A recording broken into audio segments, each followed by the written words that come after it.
Hello friends, good afternoon. Welcome to my channel study with Priya. तो चलिए आज का हम जैन धर्म और बौद्ध धर्म में जो हमने आपको थ्योरी कराई थी उसकी आज हम क्वेश्चन करते हैं। तो चलिए आज का वीडियो शुरू करते हैं। प्रश्न 1, जैन धर्म में 23वें तीर्थंकर का क्या नाम था? Option A Rishabhdev, option B Mahavir Swami, option C Parshvanath, option घ डी मल्लिनाथ। तो इसका सही आंसर क्या है? जैन धर्म में 23वें तीर्थंकर का क्या नाम है? ऑप्शन सी, या फिर ग लिखा है तो पार्श्वनाथ। 23वें, आपको हमने बताया था कि जैन धर्म में 24 तीर्थंकर हुए हैं। कितने हुए हैं? 24, जिसमें जो पहले हैं वो ऋषभदेव जी हैं। इनके द्वारा ही जैन धर्म की स्थापना हुई थी। और 23वें पार्श्वनाथ हैं और जो 24वें हैं वे हैं महावीर स्वामी जी। तो महावीर स्वामी जब जैन धर्म के तीर्थंकर बने थे तो इनके समय में जैन धर्म का सबसे ज़्यादा प्रचार और प्रसार हुआ था। इसीलिए वास्तविक संस्थापक के रूप में जैन धर्म को महावीर स्वामी का ही नाम आता है। लेकिन अगर पूछा जाए नॉर्मल कि जैन धर्म के संस्थापक कौन थे तो ऋषभदेव ही आएगा। तो इसका सही आंसर क्या है? प्रश्न 1 का सही आंसर है ऑप्शन ग पार्श्वनाथ। तो चलिए हम लोग दूसरा प्रश्न देखते हैं। महावीर स्वामी का जन्म किस गांव में हुआ था? Mahavir, option 1 Kushinagar, option B Kundagram, option C Kapilavastu, option D Pava. तो महावीर स्वामी जी का जन्म कहाँ हुआ था? महावीर स्वामी जी का जन्म ऑप्शन बी कुंडग्राम में हुआ था। महावीर स्वामी का जन्म कहाँ हुआ था? कुंडग्राम में। और महावीर स्वामी की मृत्यु कहाँ हुई थी? पावा, बिहार में। तो इसका सही आंसर क्या है? ऑप्शन बी या फिर ऑप्शन ख, महावीर स्वामी जी का जन्म कुंडग्राम में हुआ था। तो चलिए हम लोग प्रश्न नंबर 3 देखते हैं। महावीर स्वामी को ज्ञान की प्राप्ति कहाँ हुई थी? महावीर स्वामी को ज्ञान की प्राप्ति कहाँ पर हुई थी? ऑप्शन ए कुंडग्राम में, ऑप्शन बी रामग्राम में, ऑप्शन सी जंबिग्राम में, ऑप्शन डी लुम्बिनी में। तो हमने आपको पढ़ाया था उस टाइम, हमने क्या बताया था कि महावीर स्वामी, तो इसका सही आंसर है ऑप्शन सी। महावीर स्वामी जी को ज्ञान की प्राप्ति जंबिग्राम में हुई थी। जंबिग्राम में महावीर स्वामी जी को ज्ञान की प्राप्ति हुई थी, ऋजुपालिका नदी के पास जंबिग्राम में। तो चलिए प्रश्न नंबर 4 देखते हैं। महावीर स्वामी जी की मृत्यु कहाँ हुई थी? अभी हमने आपको ऊपर बताया था प्रश्न नंबर 2 में महावीर स्वामी जी की मृत्यु कहाँ हुई थी। तो इसका सही आंसर है ऑप्शन सी या फिर ऑप्शन ग पावा में। ये कहाँ है? भी बिहार में है। तो चलिए आगे देखते हैं हम लोग। प्रश्न नंबर अगला पढ़ते हैं। प्रश्न नंबर 5वां, कौटिल्य का अर्थ क्या है? ऑप्शन ए इंद्रियों के जीतने वाला, ऑप्शन बी योग्य, ऑप्शन सी बंधन रहित, ऑप्शन डी सर्वोच्च ज्ञान। तो कौटिल्य का अर्थ है ऑप्शन बताइए क्या है? ऑप्शन डी सर्वोच्च ज्ञान। सर्वोच्च ज्ञान है इसका अर्थ। तो कौटिल्य का क्या अर्थ है? सर्वोच्च ज्ञान।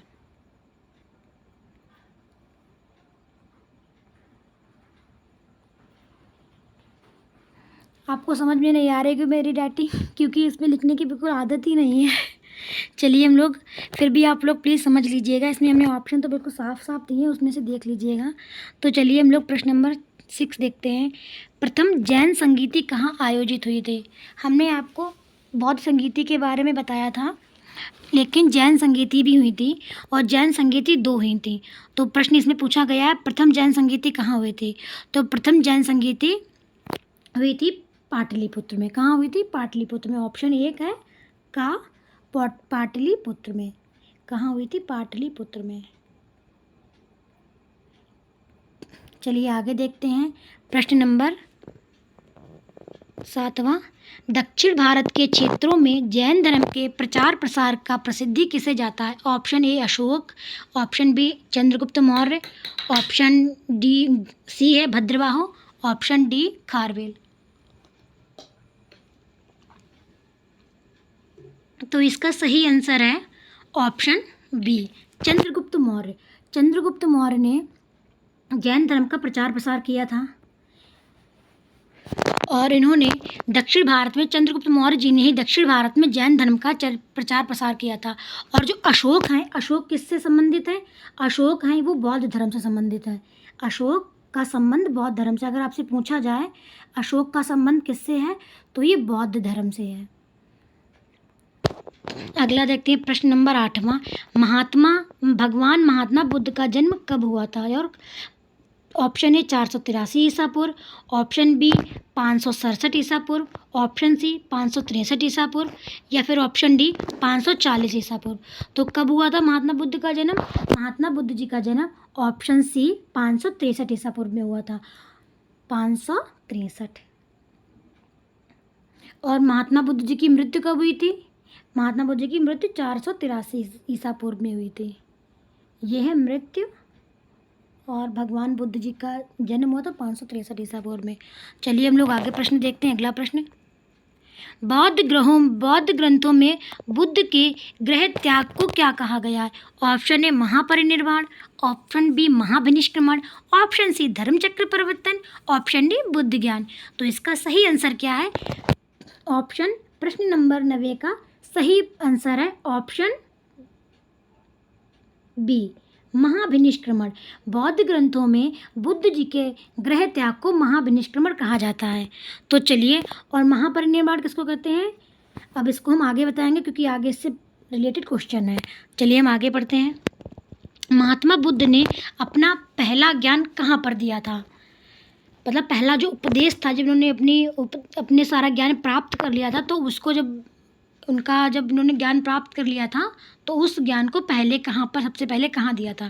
तो ऑप्शन ए सारनाथ में, ऑप्शन बी लुम्बिनी में, ऑप्शन सी बोध गया में, ऑप्शन डी कुशीनगर में।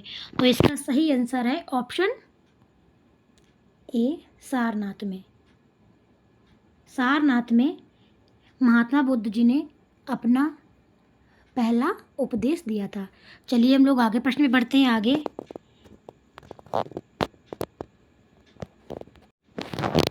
प्रश्न 11 है, भगवान बुद्ध को ज्ञान की प्राप्ति कहाँ हुई थी? ऑप्शन ए बोध गया में, ऑप्शन बी सारनाथ में, ऑप्शन सी है कुशीनगर में, ऑप्शन डी ने लुम्बिनी में। तो भगवान बुद्ध को ज्ञान की प्राप्ति कहाँ हुई थी? ज्ञान की प्राप्ति हुई थी ऑप्शन ए बोध गया में। ऐसे ही आपका मतलब ज्ञान मतलब बुद्धि को प्राप्त हुआ। ज्ञान कहाँ से प्राप्त? बुद्धि में ही तो जब जाता है तभी तो हम लोगों को ज्ञान प्राप्त होता है। तो बुद्धि से बोध गया। और अपना उपदेश कहाँ दिया था? कहाँ अपनी बातों को सार किया था? सार मतलब फैलाना, तो उसको सारनाथ में। सारनाथ में क्या हुआ था? सारनाथ में हुआ था उपदेश दिया था, मतलब अपने ज्ञान को फैलाया था। और इसका सही आंसर है ए या फिर का, भगवान बुद्ध को ज्ञान की प्राप्ति बोध गया में। चलिए अगला प्रश्न देखते हैं। प्रश्न नंबर 12वां, बौद्ध ग्रंथों में बुद्ध के प्रथम उपदेश को क्या कहा जाता है? धर्मचक्र परिवर्तन, महापरिनिर्वाण, बोध गया या फिर महाभिनिष्क्रमण। तो इसका सही आंसर है बुद्ध के प्रथम उपदेश को कहा जाता है धर्मचक्र परिवर्तन। ऑप्शन ए धर्मचक्र परिवर्तन। बौद्ध ग्रंथों में बुद्ध के प्रथम उपदेश को धर्मचक्र परिवर्तन कहा जाता है। आगे बढ़ते हैं। प्रश्न नंबर 13वां, बुद्ध ने अपना ज्ञान किस भाषा में दिया था? तो बुद्ध ने अपना ज्ञान संस्कृत भाषा में, पाली भाषा में, हिंदी भाषा में या फिर अवधी भाषा में। तो इसका सही आंसर है ऑप्शन खा पाली भाषा में। हमने आपको बताया था कि बुद्ध की जो अपनी भाषा है वह उस समय की भाषा पाली थी। तो बुद्ध ने अपना जो था ज्ञान वो पाली भाषा में। इसी तरीके से जब जैन का भी आता है प्रश्न कि जैन ने अपनी भाषा, भाई जैन की भी तो कोई भाषा होगी, उन्होंने तो नहीं दिया था पाली भाषा में। तो जैन की भाषा थी प्राकृत। कौन सी थी? प्राकृत। अगला प्रश्न देखते हैं। प्रश्न नंबर 14वां, बुद्ध के देह त्याग को बौद्ध धर्म में क्या कहा जाता है? Option A Mahaparinirvana, option B Dharmachakra Parivartan, option C Mahabhinishkramana, option D Buddha. हमने आपको बताया था कि बुद्ध धर्म में गौतम बुद्ध जी के जीवन से जुड़ी घटनाओं को अलग अलग नाम दिए गए हैं। तो देह त्याग को क्या बताया गया था? देह त्याग को बताया महापरिनिर्वाण। अर्थात अगर आपको महापरिनिर्वाण प्राप्त करना है तो आपको देह त्यागनी पड़ेगी, मतलब देह त्याग के ही करने के बाद ही आपको महापरिनिर्वाण प्राप्त होगा। लेकिन बौद्ध धर्म में इतनी जटिलताएं नहीं थी। जैसे जैन धर्म में आपको अगर प्राप्त करना है मोक्ष तो आपको मृत्यु जरूरी है, तो वहाँ पर उस ज़माने में लोग, जैन धर्म के लोग, अपने शरीर को संलेखना विधि द्वारा, अर्थात संलेखना मतलब अपने शरीर को भूखे प्यासे रखकर अपनी देह का त्याग करते थे, तो उसको कहते थे बौद्ध धर्म में संलेखना विधि। लेकिन बौद्ध धर्म में इतना ज़्यादा जटिलताएं नहीं थी। यहाँ पर उनका कहना था कि हम लोग पृथ्वी पर रहकर, जीवित रहकर भी निर्वाण को प्राप्त कर सकते हैं। लेकिन अगर किसी का देह त्याग हुआ तो उसको कहते हैं महापरिनिर्वाण। तो चलिए आगे देखते हैं प्रश्न नंबर 15वां। बौद्ध धर्म में त्रिपिटकों का क्या नाम था? विनय पिटक, अभिधम्म पिटक, सूत्र पिटक या फिर उपर्युक्त तीनों? तो इसका सही आंसर है ऑप्शन डी, उपर्युक्त तीनों। बौद्ध धर्म में त्रिपिटकों को विनय पिटक कहते हैं, अभिधम्म पिटक कहते हैं, सूत्र पिटक कहते हैं। चलिए अगला प्रश्न देखते हैं, प्रश्न नंबर 16। अभिधम्म पिटक संकलित किया गया था कि अभिधम्म पिटक किस बौद्ध संगीति में संकलित किया गया था? ऑप्शन ए प्रथम बौद्ध संगीति में, ऑप्शन बी है द्वितीय बौद्ध संगीति में, ऑप्शन सी तृतीय बौद्ध संगीति में, ऑप्शन डी चतुर्थ बौद्ध संगीति में। तो इसका सही आंसर है अभिधम्म पिटक तृतीय बौद्ध संगीति में शामिल किया गया था। तृतीय बौद्ध संगीति में अभिधम्म पिटक को संकलित किया गया था। चलिए अगला देखते हैं प्रश्न नंबर 17वां। तृतीय बौद्ध संगीति कहाँ आयोजित की गई थी? ऑप्शन ए राजगृह में, ऑप्शन बी पाटलिपुत्र में, ऑप्शन सी वैशाली में, ऑप्शन डी कुंडलवन में। तो इसका सही आंसर है, अभी बता रहे हैं आपको, इसका सही आंसर है ऑप्शन बी पाटलिपुत्र। इसकी एक ट्रिक भी है, आप कैसे याद कर लिए, जैसे कि प्रथम, द्वितीय, तृतीय और चतुर्थ। तो पहली कहाँ हुई थी? राजगृह में, तो इसको आर। दूसरी कहाँ हुई थी? वैशाली में, वी। तीसरी कहाँ हुई थी? पाटलिपुत्र में। चौथी कहाँ हुई थी? कुंडलवन कश्मीर में। ऐसे RVPK राजगृह में, वैशाली में, पाटलिपुत्र में, कुंडलवन कश्मीर में। और इसके जो राजा थे, किसने कराई थी उस समय? पहले थे अजातशत्रु, मतलब ए। दूसरे कौन थे? कालाशोक। तीसरे थे अशोक और चौथे थे कनिष्क। ठीक है, अजातशत्रु, कालाशोक, अशोक और कनिष्क। चलिए आगे देखते हैं प्रश्न नंबर 18वां। सिद्धार्थ के बचपन का नाम क्या था? Option A Siddhartha, option B Suddhodana, option C Gautam Buddha, option D Vardhaman. तो इसका सही आंसर, प्रश्न नंबर 18वें का सही आंसर है ऑप्शन डी वर्धमान। सिद्धार्थ के बचपन का नाम वर्धमान था, मतलब वर्धमान के बचपन का नाम सिद्धार्थ। और देखिए बुद्ध के बचपन का नाम क्या था? वर्धमान, गौतम, पार्श्वनाथ, चेतक। तो इसका सही आंसर है ऑप्शन ए वर्धमान। गौतम बुद्ध तो ये बाद में हुए थे, इनकी मौसी के नाम पर पड़ा था, जब इनका लालन पालन पोषण गौतम प्रजापति गौतमी ने किया था, जो इनकी मौसी थी। पार्श्वनाथ तो जैन धर्म से संबंधित है, वो 23वें तीर्थंकर थे। चेतक कौन था बताइएगा? चेतक बुद्ध के जीवन में चेतक कौन था, इसका आप लोग कमेंट बॉक्स में आंसर दीजिएगा, हम आपके आंसर का वेट करते हैं। चलिए अब प्रश्न नंबर 20वां। जैन धर्म के संस्थापक कौन थे? Option A Rishabhdev, option B Parshvanath, option C Gautam Buddha, option D Ashvasen. तो इसका सही आंसर है ऋषभदेव। ऋषभदेव जी ने जैन धर्म के संस्थापक थे।